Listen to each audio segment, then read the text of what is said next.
Aleluia.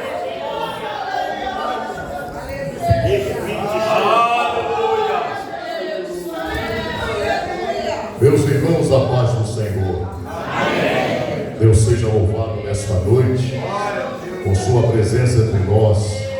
Eu quero agradecer a Deus a oportunidade de poder voltar a esta casa sagrada, mais esse evento. Deus abençoe.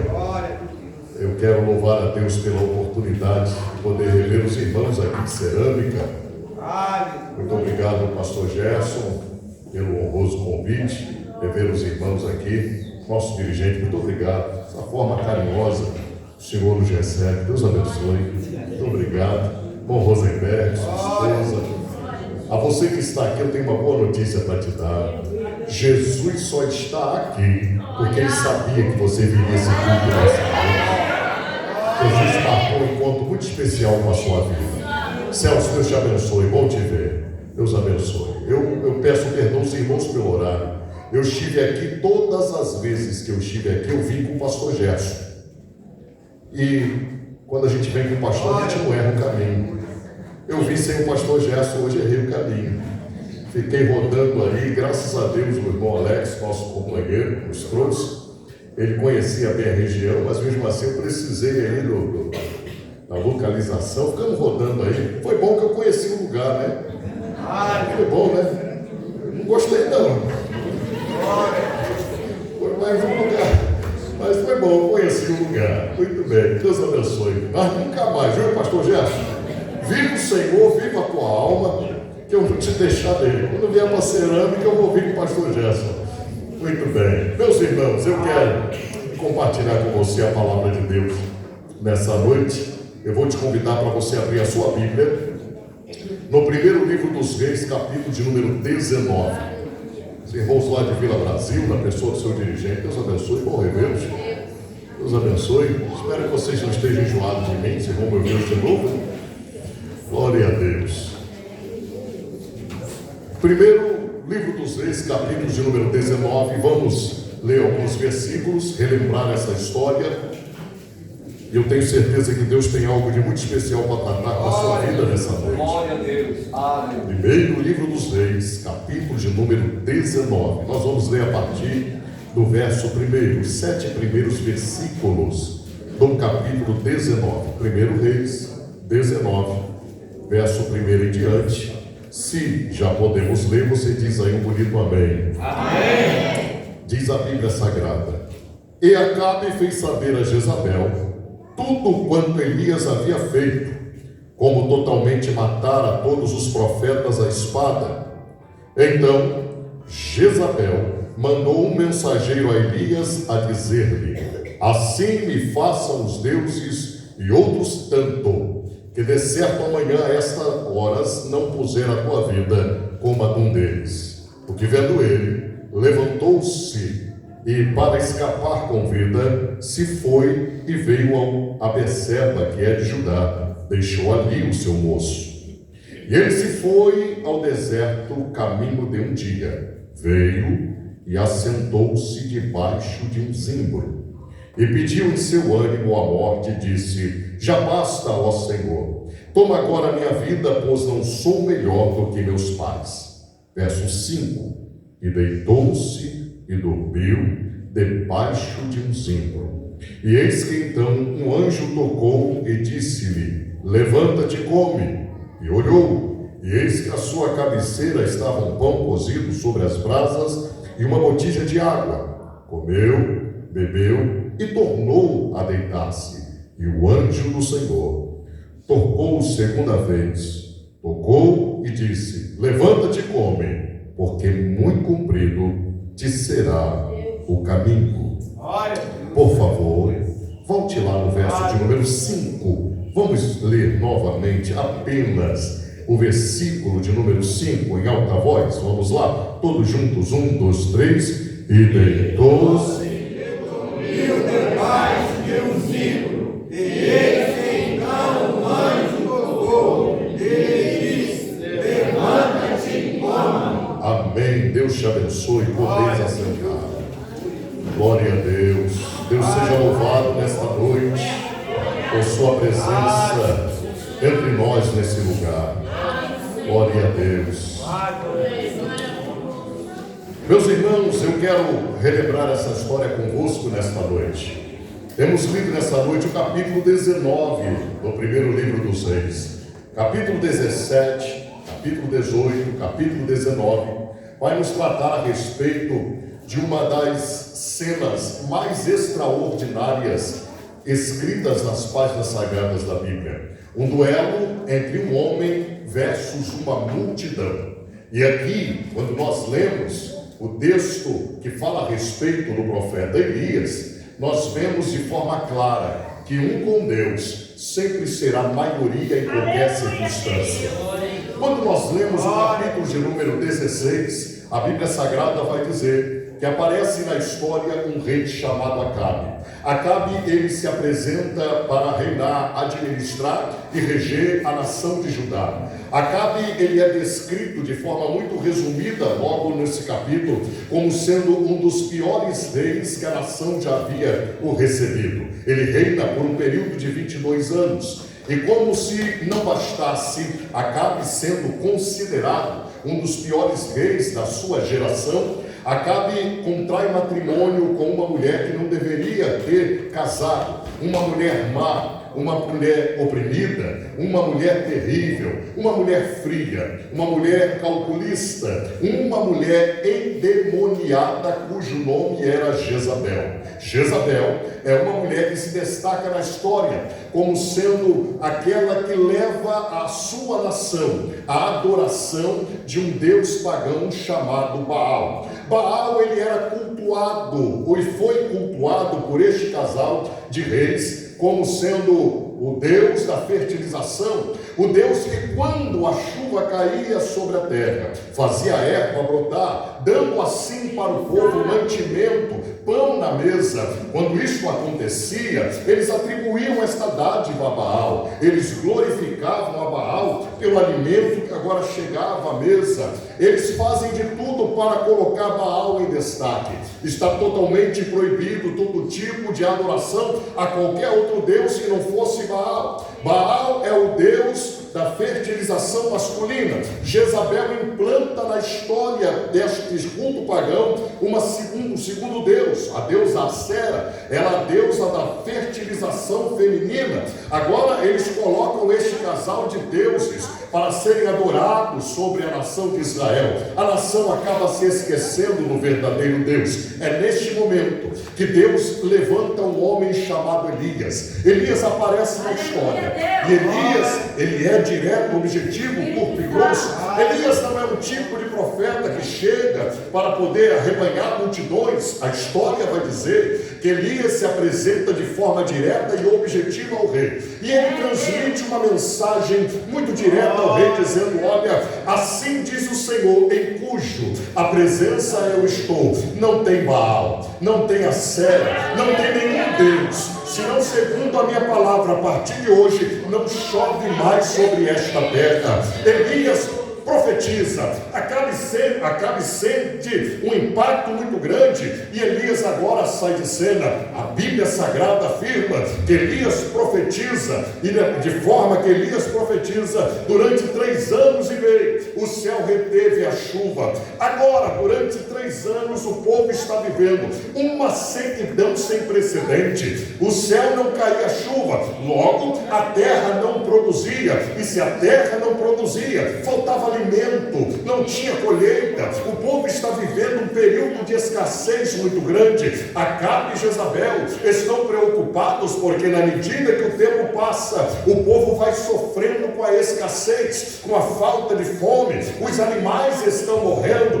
Acabe então se vê preocupado, reúne os seus profetas, ele quer uma direção, ele quer uma solução para o problema. O povo está completamente dividido. É nesta ocasião que Elias se apresenta a segunda vez ao rei e chama agora para colocar as cartas na mesa, dizendo: olha, até quando vocês vão cochear entre 2 pensamentos, vão ficar esperando de Baal que a providência venha? A providência não virá. Façamos o seguinte: vamos até o topo do Monte Carmelo, ali levantaremos um altar revelar e vamos esclarecer para toda a nação quem de fato é o verdadeiro Deus. A história vai dizer que de imediato o rei aceita o desafio do profeta. Elias pega o seu auxiliar, o seu moço, e sobe em direção ao Carmelo. Toda a nação está sendo convocada, a cidade para, os profetas que comiam na mesa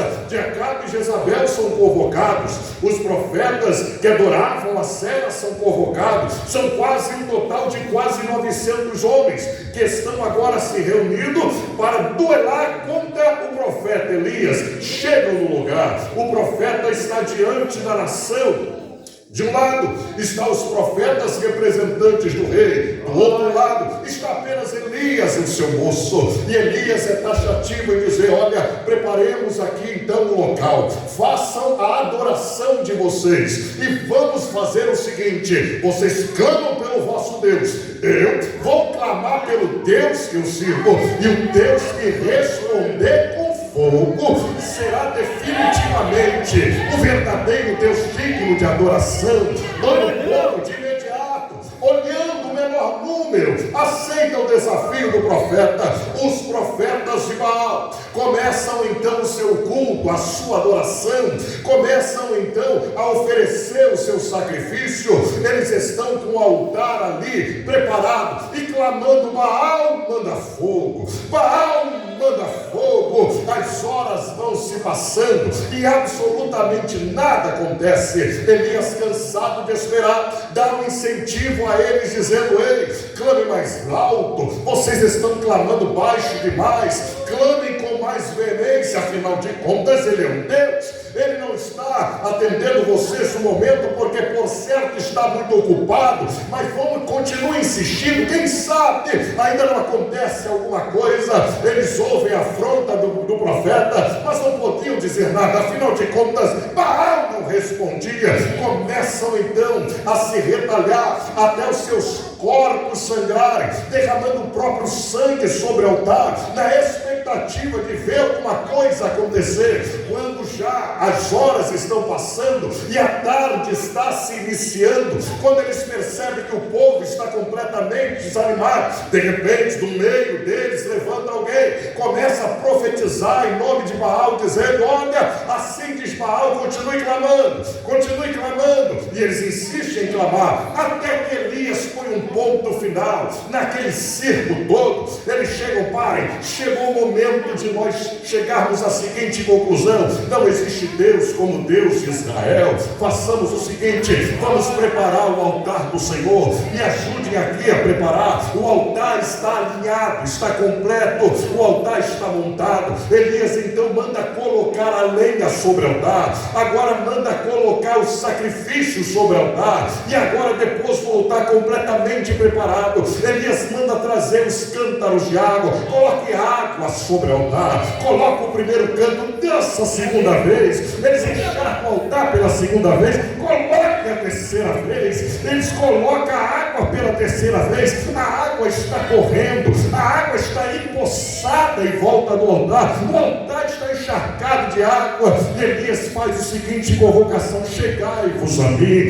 O povo se aproxima, ele manda o povo se aproximar, porque ele queria que o povo fosse testemunha ocular, ele queria que o povo não tivesse dúvida do que iria contemplar. Aproximem-se mais, cheguem mais perto do que vai acontecer. Ele faz uma oração tão simples, mas tão objetiva. Ele ora para o céu e diz: ó Deus de Abraão, Deus de Isaac, Deus de Israel, ó Deus, para que todos aqui saibam que Tu és o verdadeiro Deus e que eu estou na Tua presença, manda fogo, Senhor. Aleluia! E é impressionante quando nós lemos que o fogo cai do céu, cai sobre o altar, e ao cair sobre o altar consome o sacrifício que estava no altar. Quando cai em cima do sacrifício, consome também a lenha que estava no altar. Não apenas consome a lenha, mas também consome o próprio altar. Não apenas consome o altar, mas também consome a água que havia encharcado o altar. Ninguém teve dúvidas, todos caíram de joelhos, prostrado em rosto de terra, e num coral tremendo começam a gritar dizendo: só o Senhor é Deus, só o Senhor é Deus. Você pode repetir essa frase? Só o Senhor é Deus, só o Senhor é Deus, só o Senhor é Deus. Mas é aqui, irmãos, no texto que nós lemos, depois deste grande acontecimento, depois dessa grande vitória, que eu quero chamar a sua atenção, porque Elias é exaltado diante de toda a cidade, de toda a nação, em ato contínuo. Depois que Deus o responde, consumir o altar, ele ordena a todos os homens dizendo: peguem os profetas, os falsos profetas. Deus não aceita esse tipo de profeta vendido e comprometido. Matai a todos, que ninguém escape. Houve uma chacina muito grande, todos foram mortos. Acabe volta para o palácio e ele volta arrasado. Acabe está chateado, Acabe está quase em depressão. A esposa, vendo o marido, olha para ele e pergunta: o que aconteceu? E o texto vai dizer: Acabe fez Jezabel saber tudo que Elias havia feito. Então Acabe sentava no trono, mas quem mandava no reino era Jezabel. Acabe era um tipo de rei que não tinha um pingo de moral. A história vai dizer que naquele momento, a fim de não ter o seu nome desclassificado como imperadores da nação, Jezabel dá um grito no palácio, chama um mensageiro. Agora há um detalhe interessante, irmão Rosenberg, porque, ora, veja bolas, porque uma rainha que quer matar alguém vai mandar um mensageiro? Ora, sejam sinceros, se um rei ou uma rainha decide tirar a vida de alguém, ele manda um exército, ele manda os capatazes, eles mandam as próprias pessoas já armadas até os dentes, vai lá e executa. Não, ela primeiro faz o seguinte, manda um mensageiro. Qual era a profunda ideia de Jezabel? Tira esse homem daqui, precisamos tirar esse homem de cena, precisamos mandar esse homem embora. Este homem de fato é uma ameaça para o nosso trono, para o nosso reino, para a nossa fama, para a nossa moral. Ela entendia que este homem chamado Elias tinha uma conexão muito grande com Deus que ele servia, e ora, ela não queria passar por mais nenhum tipo de humilhação. Então a estratégia dela foi: avisa esse homem que ele vai morrer, manda um recado para ele que amanhã, esta mesma hora, ele vai perder a cabeça. Ela dá um grito no palácio, o mensageiro vai. Mas é aqui que eu quero chamar a sua atenção. Depois da grande vitória, a expectativa de Elias era completamente diferente do que o texto que nós lemos, porque Elias entendia no seu subconsciente: não existe mais dúvida, ninguém mais vai ficar em dúvida de que Deus é o verdadeiro Deus. O Deus de Israel é Jeová e não Baal. Elias começou a imaginar: a partir de agora, os altos, os altares de Baal serão derribados, este povo não vai mais ficar cocheando entre dois pensamentos. A partir de agora, o povo não vai mais ter dúvida de quem eles devem adorar. Esta era a mentalidade de Elias depois da grande vitória que ele teve lá no Carmelo. Mas ao contrário da expectativa dele, a ameaça surge e Elias se vê forçado a abandonar tudo e fugir. Agora, impressionante, dois detalhes me chamam a atenção. Primeiro, ele foge para não morrer. Repita: ele foge. Ele foge. Forte, crente, diga: ele foge. Ele foge. Para não morrer. Para não morrer. E começa a caminhar. E o texto vai dizer: ele começa a caminhar um dia inteiro para não morrer. Ele vai embora, sem rumo, sem direção, está caminhando, segue o deserto e vai caminhando, vai caminhando. Depois de um dia inteiro de caminhada, ele encontra um pé de zimbro. É impressionante. Ele estava em marcha, ele estava em caminhada, e ao encontrar o pé de zimbro, ele faz 4 coisas. Primeiro, ao avistar o zimbro, primeira coisa, ele para.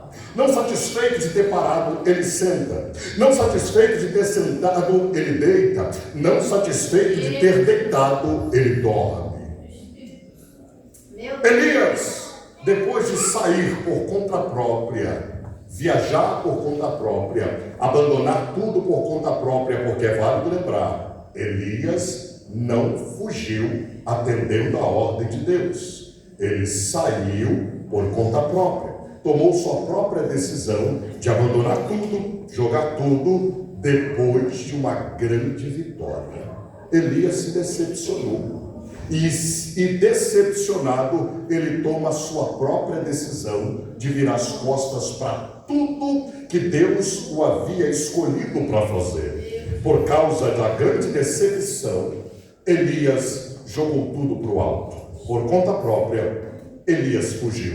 Fugindo, ele percorre um dia inteiro e torna a dizer: para debaixo do zimbro. Ali ele está deitado, está descansando, está dormindo. Só que quem escolheu o profeta foi Deus. E Deus não abandona quem ele escolhe. Aleluia. Deus tem um compromisso com quem ele chama. Elias fugiu, mas Deus foi atrás dele naquele momento. Ele está dormindo, mas o anjo toca. E sabendo que ele estava cansado, com fome, o anjo desperta e diz: levanta e come. Ele olha, abre os olhos, olha para o lado e vê uma botija de água e vê um pão sobre as brasas. Ele não perde tempo, bebe a água, se alimenta, sacia a sua fome e a sua sede. Mas logo depois de estar saciado, ao invés de levantar e voltar da onde ele nunca deveria ter saído, Elias volta a pegar no sono. Deus volta a despertá-lo. Levanta, come, bebe e caminha, porque muito comprido será a tua caminhada. 3 lições eu aprendo com Elias nesse texto que nós lemos. 3 tipos de problema levaram Elias para se refugiar no zimbro. O que era o zimbro?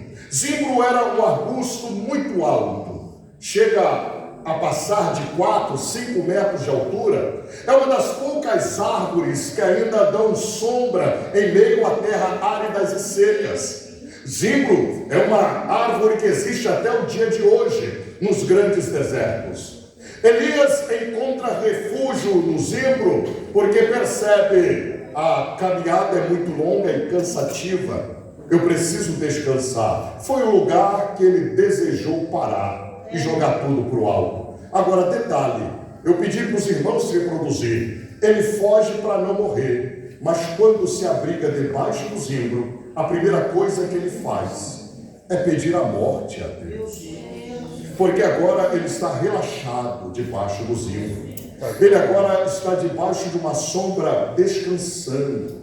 Ele agora percebe que a exaustão foi embora, o corpo aderiu àquele momento de tranquilidade, ele está sozinho, o ambiente é seguro, então ele pretende: para que voltar? Para que continuar? Para que tornar a voltar a profetizar, encarar profetas novamente, encarar o reino novamente, profetizar em nome de Jeová outra vez? Para que tudo isso? Olha para mim, eu aprendo com Elias. Elias me ensina que depois de uma grande vitória, precisamos estar preparados para uma grande decepção.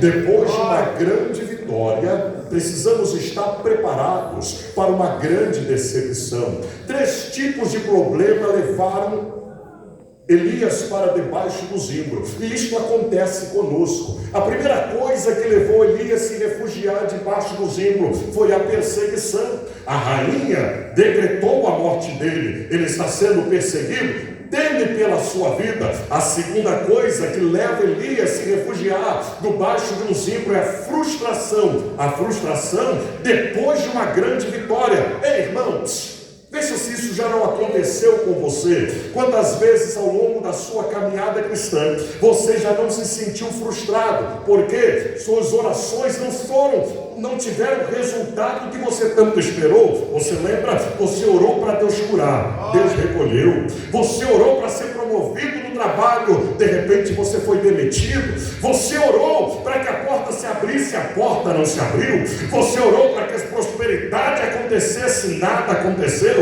Você orou para que os problemas fossem resolvidos, os problemas se agigantaram. Tudo isso causaram em você uma grande frustração, ao ponto de dizer: não quero mais. para mim chega, já basta, não quero mais. A primeira coisa que nós buscamos depois de uma frustração é um zimbro para poder relaxar, se abrigar e se esconder. A terceira coisa que leva Elias para debaixo de um zimbro é o desânimo, porque depois de uma frustração, em ato contínuo vem o desânimo. E a pior coisa é quando o desânimo bate a nossa porta e não tem obreiro de púlpito, não tem teólogo que prega bem, não tem bons cantores, não tem ninguém comprometido na obra, que nunca passou por um período de desânimo em relação à obra na sua vida espiritual. Todos nós já enfrentamos uma fase de desânimo na nossa vida, em que olhamos e dizemos: está difícil, não tem como resolver, nada muda, eu não vejo saída, eu não vejo solução.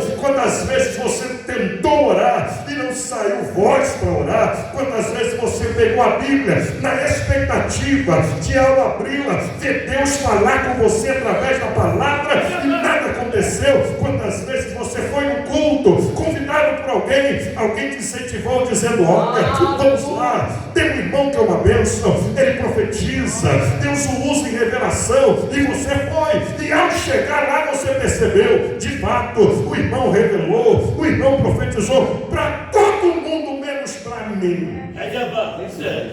Oh, meu Deus. Aí o que a gente faz? Vai para debaixo do zimbro, relaxa, quer ficar debaixo da sombra e dizendo: não quero mais, tá bom, já deu, para mim chega.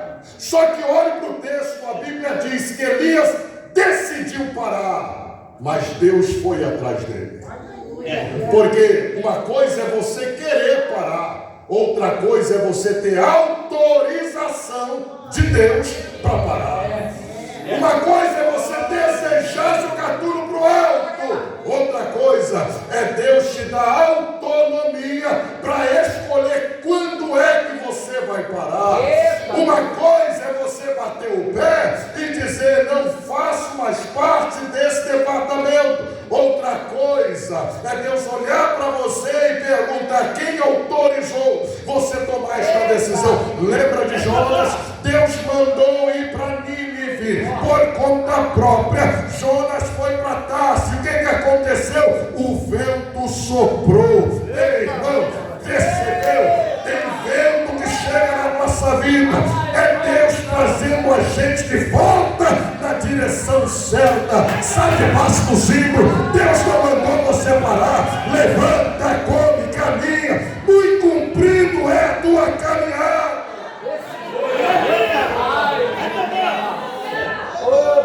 A exemplo desse texto, eu faço a seguinte pergunta: por que não podemos parar? Por que o zimbro não pode ser o nosso ponto final? Por que não podemos parar? Em primeiro lugar, ainda que você queira, ainda que você seja teimoso, teimosa, ainda que você bata o pé e diga: eu não faço mais, ainda que você deseje isto no teu coração, em primeiro lugar, porque você não pode parar. Em primeiro lugar, porque você quer parar, mas o nosso inimigo não descansa. Você para, mas ele continua trabalhando. Você sabia que o teu inimigo não tira férias? Você sabia que o teu inimigo não tira folga? Você sabia que o teu inimigo, ele está trabalhando enquanto você está chateado, aborrecido, magoado, entristecido, batendo pé e dizendo: não faço mais, não quero mais, não me comprometo mais, não precisa mais contar comigo. Você para, o teu inimigo continua trabalhando, porque Elias parou, Acabe e Jezabel continuaram no reino, ali, infectando a nação. Oh, irmão, já percebeu? Todas as vezes que você decide parar, um vento chega, alguém da tua família sofre, um problema se agiganta. E o que é isso, pregador? A Bíblia diz que um abismo chama outro abismo. Você para de orar, para de ler a Bíblia, para de frequentar os cultos e está dizendo que não, eu não estou mais na igreja, mas Deus continua aqui.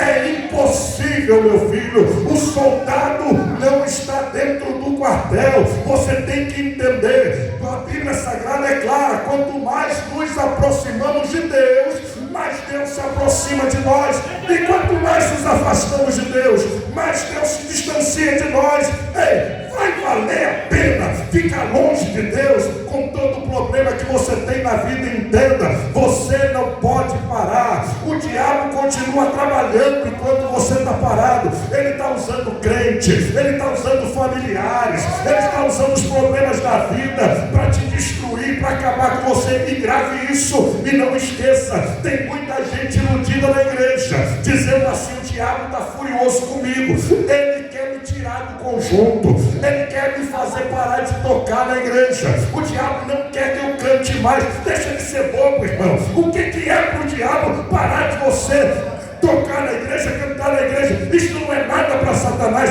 O diabo quer destruir a tua alma, quer levar você para o inferno, tirar você da igreja. É um detalhe: o diabo tem sede da tua alma. Vai por mim, continua caminhando. Vai por mim, continua caminhando. Monte de crente iludido. Não, o diabo está furioso comigo. Claro que está. Não, ele quer me tirar do conjunto. Você acha que o diabo está trabalhando só para te tirar do conjunto? Sério? Esse é o teu pensamento? O maior desejo de Satanás é destruir tua casa, tua família, é impedir você de ir para o céu, criatura. E sabe qual é o problema? Mais grave é que você está dando esta autonomia para ele. Levanta, come, caminha. Deus não mandou você parar. Por que você não pode parar? De igual modo, porque pessoas que nós amamos dependem de nós.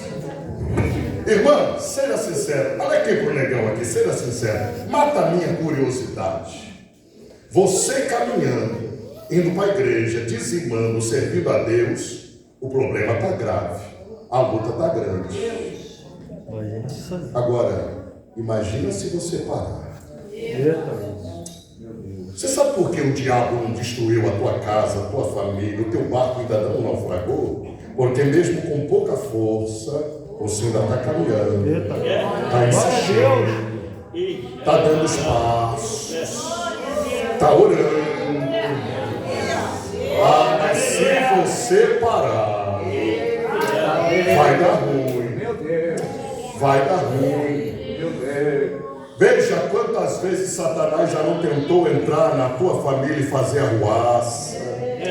Por que não aconteceu aquela desgraça planejada para acontecer? Você mesmo previu.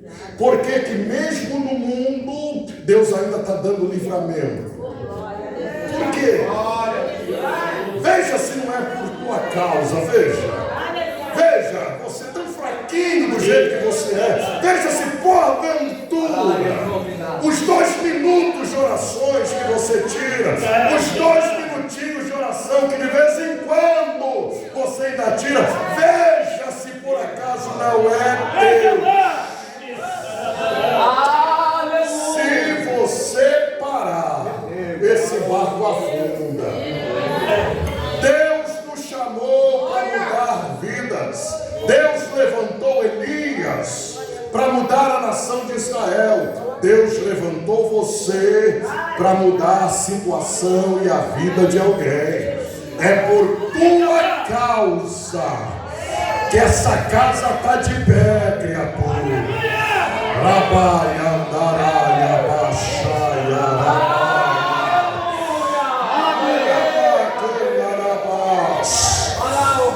Quantas vezes você reclama: estou indo para a igreja sozinho, meu marido não quer nada, minha esposa não me acompanha, meus filhos não querem mais saber da igreja. Ah, como eu fico triste. Vem triste para a igreja, mas vem. Ah, eu não tenho força. Vai orando sem força, mas ora. Porque enquanto você estiver na presença de Deus, a mão de Deus está guardando, a mão de Deus está protegendo, está tendo livramento, Deus está trabalhando. Você não pode parar. Alguém depende de você, alguém depende.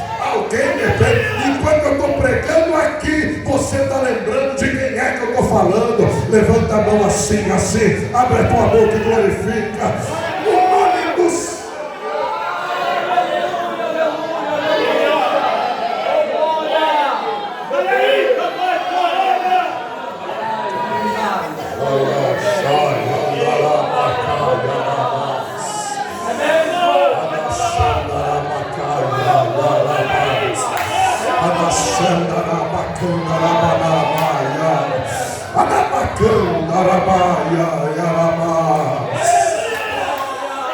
É por tua causa, é por tua causa, é por tua causa que esse comércio ainda não faliu, essa empresa não fechou. É por tua causa mesmo, irmão, é por tua causa, é por tua causa que essa família ainda está de pé. É por tua causa, é por causa de você, é por tua causa.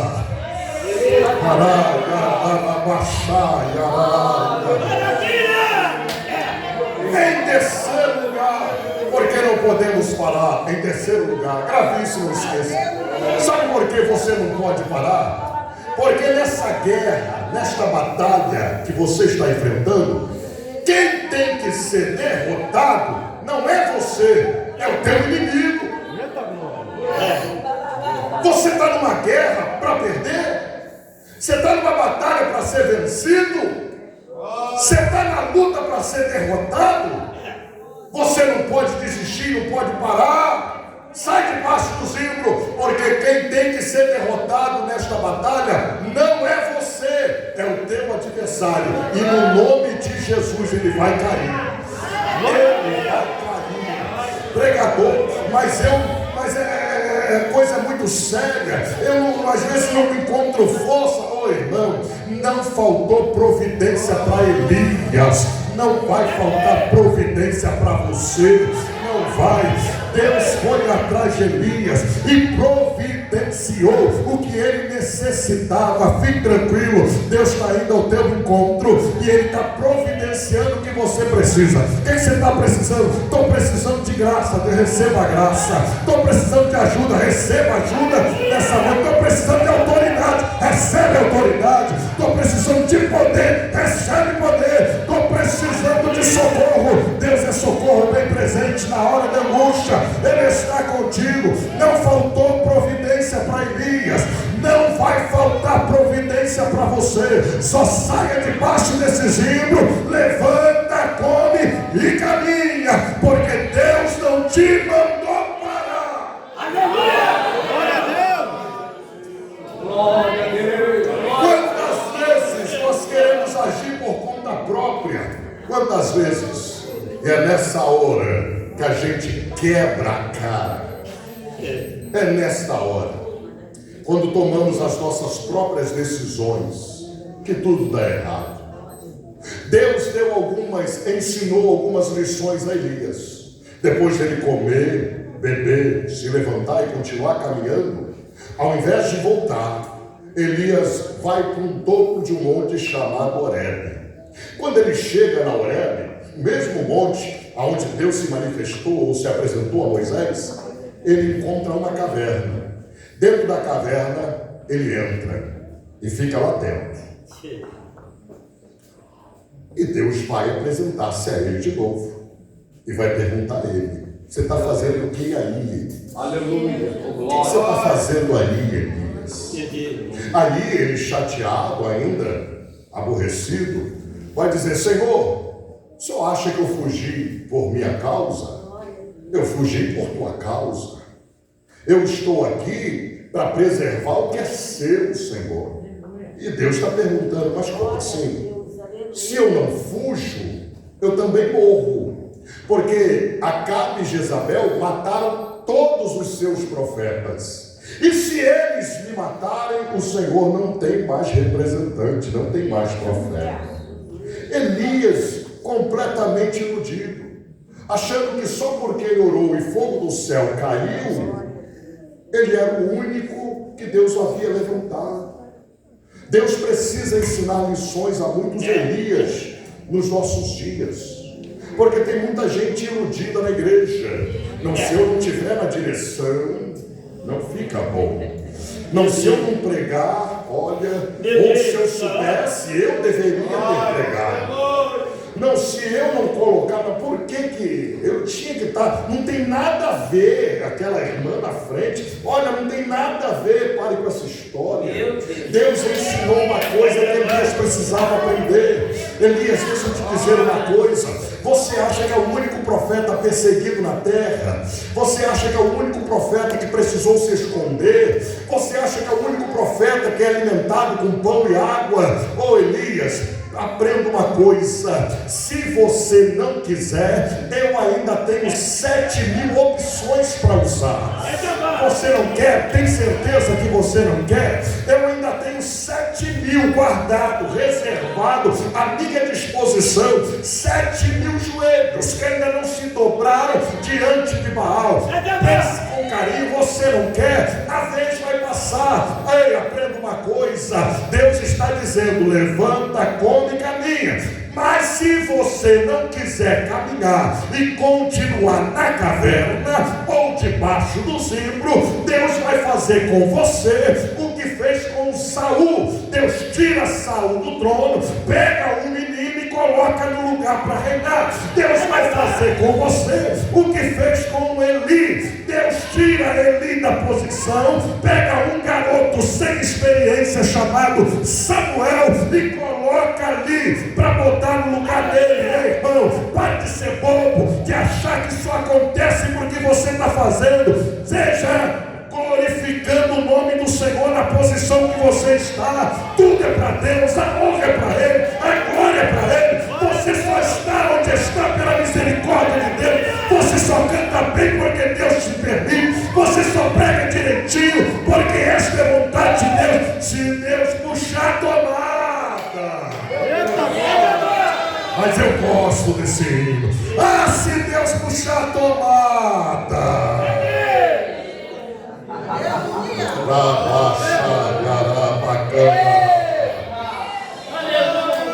Volta. Deus mandou você continuar. Volta. Zimbro não é lugar de você ficar parado. Sai debaixo do zimbro. Sai de fora dessa caverna. Deus está, mas Elias queria que tudo acontecesse do jeito dele, da forma que ele imaginou, da forma que ele idealizou. Deus chama Elias, bota o roxinho aqui para o lado de fora. Aí a Bíblia diz que Deus primeiro faz um vento forte soprar, e Elias está vendo o vento sacudir tudo, tremer tudo, e a Bíblia diz: e Deus não estava no vento. Depois do vento, a terra treme, um terremoto muito grande, é pedra caindo de lá, é pedra caindo de cá, o terremoto passa diante dos olhos de Elias, e a Bíblia diz: e Deus não estava no terremoto. Depois do terremoto, um fogo começa a se acender, esquenta tudo. Elias vê e sente até o calor do fogo, o fogo passa, e a Bíblia vai dizer: e Deus não estava no fogo. Depois desses três elementos, diz a Bíblia, vem uma brisa mansa, suave, e a Bíblia diz: e Deus estava na brisa. Sabe o que Deus estava ensinando ao profeta? Elias, nunca vai ser do teu jeito. Elias, não é por força, não é por violência, não é fazendo muito barulho, não é da forma que você quer, é do meu jeito. Quando eu quero, eu sacudo a terra. Quando eu quero, eu mando fogo e consumo o altar. Mas quando eu não quero, eu sopro um vento suave. Mas eu continuo trabalhando, eu trabalho do meu jeito. E do meu jeito as coisas acontecem. Do meu jeito dá tudo certo. Do meu jeito a história continua. Do meu jeito o profeta continua se alimentando de pé. Tem que ser do meu jeito, Elias. Deixa acontecer do meu jeito. Eu termino a minha participação dizendo para você: nesta noite aqui neste lugar, a ordem de Deus para você é: você não está autorizado a parar. Você pode estar magoado, você pode estar entristecido, você pode ter sido ofendido, você pode ter sido humilhado, você foi para casa chorando depois daquele culto, você ouviu gente aconselhar dizendo: você não precisa disso, não precisa passar por isso, viu? Mas eu quero te dizer que quem te chamou não foi o homem, quem te chamou foi Deus. E a ordem dele para você é: levanta, come, continua, persevera. Eu não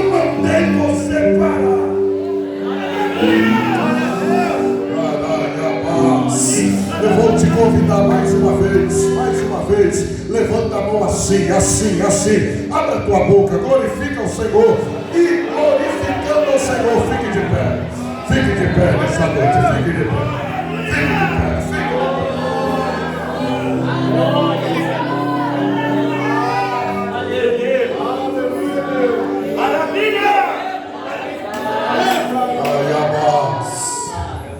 Olha aqui para mim. Deixa eu dizer isso aqui. Olhando nos olhos de alguém, deixa eu dizer isso aqui. Meu Deus. Quantas vezes a igreja foi o lugar das suas maiores decepções? Quantas vezes? Quantas vezes você veio para um culto para cultuar e saiu arrasado, decepcionado, triste e magoado? Você foi exposto, você foi ofendido, você foi humilhado. Mas deixa eu ensinar uma coisa para você. Mateus capítulo 24, verso de número 10. Mateus capítulo 24, verso de número 10. Deixa claro para nós, palavras do próprio Jesus, que antes do arrebatamento, a igreja, grave essa frase do pregador, a igreja será um dos piores lugares para se estar. Igreja vai ser um lugar onde você vai se decepcionar, vai ser perseguido, vai ser humilhado e vai se entristecer. São palavras de Jesus. Nos últimos dias, uns aos outros se aborrecerão, trair-se-ão uns aos outros. Palavras do próprio Jesus, está na Bíblia, que você carrega aí. Mas sabe o que Jesus falou em seguida, depois de dar essa orientação e esse esclarecimento? Ele também fez uma promessa dizendo: mas aquele que perseverar até o fim será salvo.